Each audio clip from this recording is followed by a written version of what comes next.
Okay, the following is just going to be a quick video tour to just sort of show what some of the blended learning resources were that were used last year in the K to 8 blended, or sorry, K to 12 and actually adult ed and Section 23 program learning teams.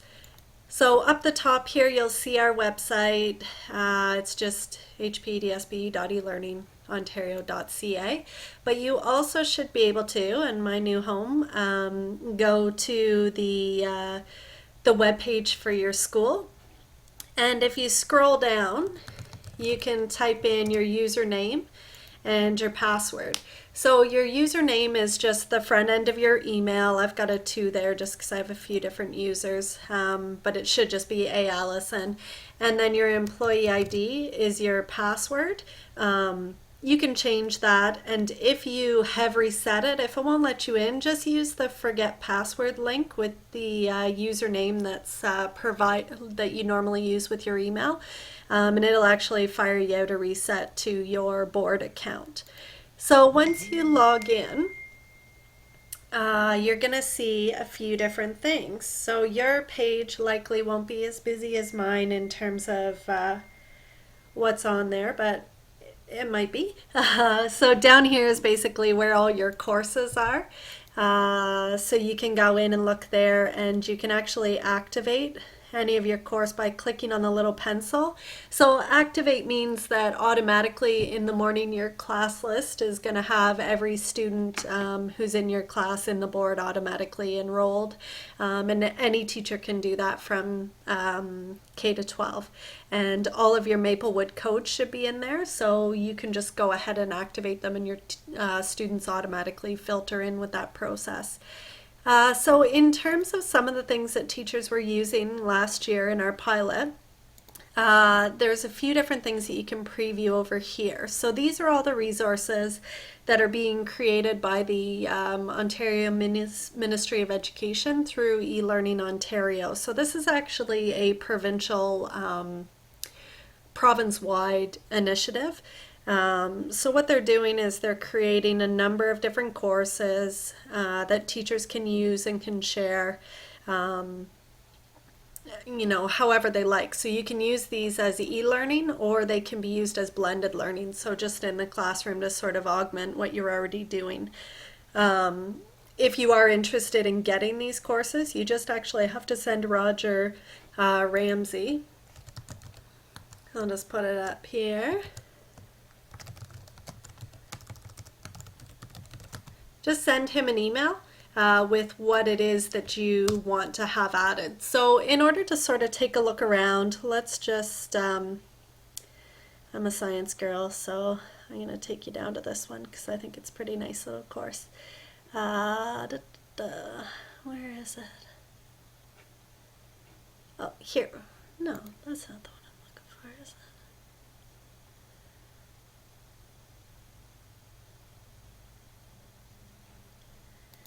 Yeah, okay. So that's the one I was thinking of.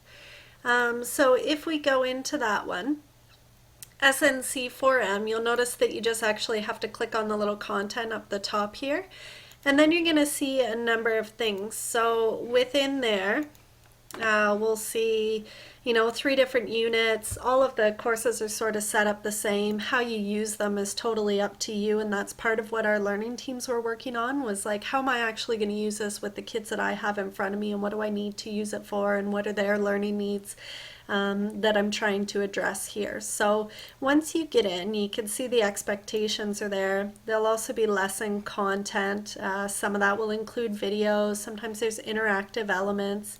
And then usually there's assignments. So with the assignments, there's worksheets that you can download, but then there's also multimedia things that are already built into it. So if you know that you're going to be working on this course, you may want to order a copy of it just for yourself. As one way that teachers found that they used it is just sort of a resource bank for themselves, and they picked and decided what they wanted to use at different times, but they didn't necessarily have their students logging in all the time. So that's one way that you can use it.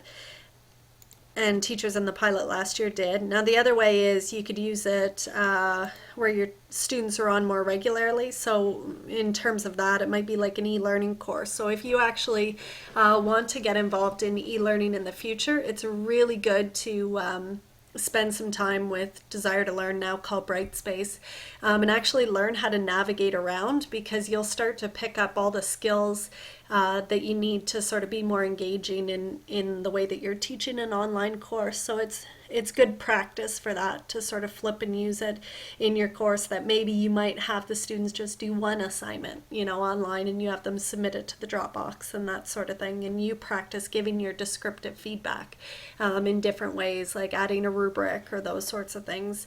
So it's just sort of a start point to get to other areas. So if we come back, there is all of the the secondary stuff. So basically any of those courses you can play with and have, and it doesn't necessarily mean that you have to have your students online. And then if you come over, there's elementary resources as well. So elementary is definitely not as popular in our board, but it exists and there's lots of it. So you might want to just take some time to explore what's there. And they're actually coming out with a bunch of new stuff that should be released in the not too distant future around social sciences. I think it might be even 5, 6, 7, and 8, but Roger can clarify that when it comes out. But yeah, you can go in, take a look. They are set up the same. So if you wanted to check out the language, it's the same sort of look.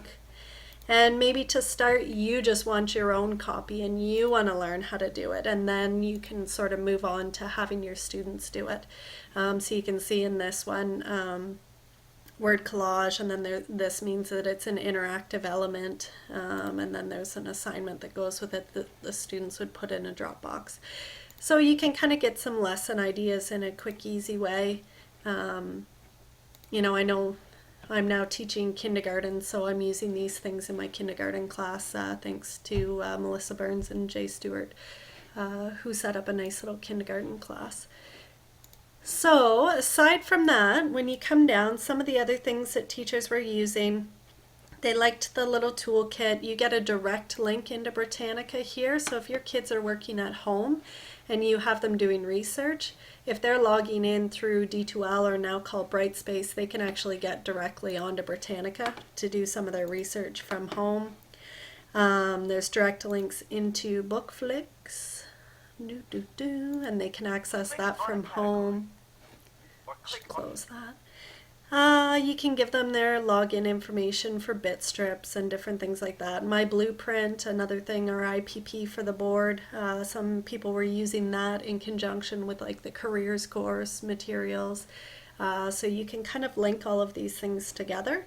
And then there's a nice little student help page. So it sort of walks them through how to do stuff, and that can be used for e-learning students, or even for blended learning students. If it's the first time they're using a Dropbox, that's a really great way for them to actually figure out how to do it. So yeah, there's a few different things there. And then if we look under the staff toolkit, that's where it's kind of cool, because you can get into the OERB, and some people are doing this as well, and you can just grab embed codes to put in, search and find particular resources. But the other thing that's really great is this website that's maintained by Tim Robinson, who's another elk in the province. And this has basically everything you could ever want to learn how to do. So he's grabbing everything from across the province. So if you're trying to learn how to use D2L, or Brightspace as it's called now, you can find every help video that you ever needed on how to do something. Right from a quick and easy link inside of our homepage. So it's a really good learning spot for that sort of in-time learning that you might need. So that being said, I'll just show you a quick example of the course. This is what I'm using this year. Last year, obviously, I would have had a more high school focus, but this is my new world, and we've got, so this is our kindergarten course. So this is the one that, and I haven't been doing a lot of news and stuff this year, only because I'm already in a world of learning.